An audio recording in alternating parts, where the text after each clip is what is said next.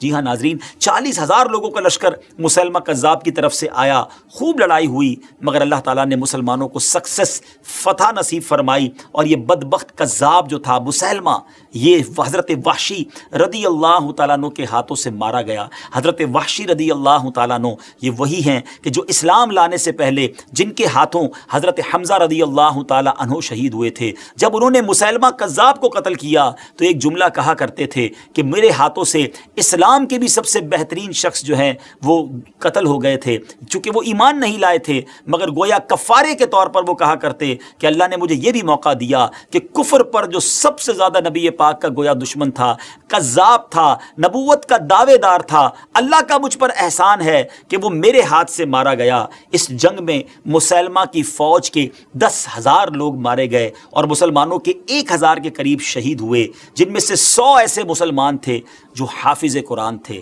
اس کے بعد صحابہ کرام نے گویا ایک میٹنگ کی کہ اگر اسی تیزی سے